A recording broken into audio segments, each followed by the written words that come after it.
for granted every day. And that's when I spoke about when I was in the record store and I saw the old man with the makeup and the wig and the afro. But the way he was walking, I knew it was my brother because I remember we grew up together. So those type of things, you know, just to get experience of normal activity that takes place. And to not be able to do those on a daily basis, I don't know what type of pain one would go through for that. And then to be ridiculed, to be judged, and as I stated, our Creator put us on this earth to love one another, not to judge one another, not to be at war with one another, but to love one another. So I think we and you as youngsters keep in mind that it's all about spreading love and studying peace and not judging each other.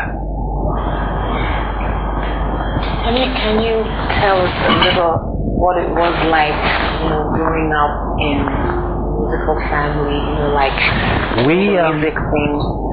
I started singing when I probably was about 6 or 7. Michael was about 5 or 6.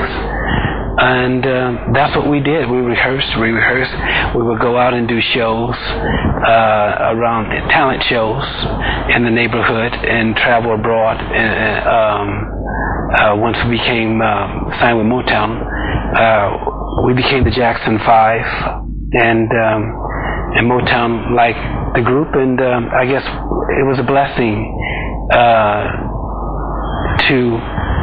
to hear your music for the first time on the radio, and then to have your first 4 singles to go number 1, which was the first group to ever do something of that nature. And from that, it actually made the Jackson 5 known internationally. And we did it because we just enjoyed doing it. We loved doing it. We didn't look at it as work. We realized that we were making other people happy, and I think that's what really made us happy. To bring smiles to others, especially when you go to foreign countries and they do not speak English, but they're out there singing your songs, and that makes you feel real good. Makes you feel real good inside, and we just continue doing it and never stop. We always gave 100%, but always appreciative what the Lord has blessed us with. Don't take it for granted. Because once you do that, then you start falling. Well, can you just tell us a little bit about how hard was your dad on you? The discipline. I mean, how many hours did you rehearse every day and all that stuff? My father, you know, there were 6 boys and there were 3 girls, and my father worked 2 jobs, and I guess he had to do something to keep his boys from going astray, getting into gangs, going in the streets. So you know, he would give us chores, and as I got older, I understand now why he did what he did. I mean, cylinder blocks or bricks, I mean, stack of them in the corner of the yard. We'll move them on this side of the yard. Well, that's an all-day job, but it kept us out of the streets. And then after we moved them there a couple of days, okay, move them back over here. And you go to school. When you come home from school, you start rehearsing. And then I guess we just got used to it. And one thing led to another. We started doing talent shows, and we started winning them. And then Bobby Taylor of a group called Bobby Taylor and the Vancouvers brought us to Motown. And they liked the group, and then Barry Gordy used Diana Ross to introduce us to the world. And our first album was Diana Ross Presents the Jackson 5. I want to know how Michael was able to handle it.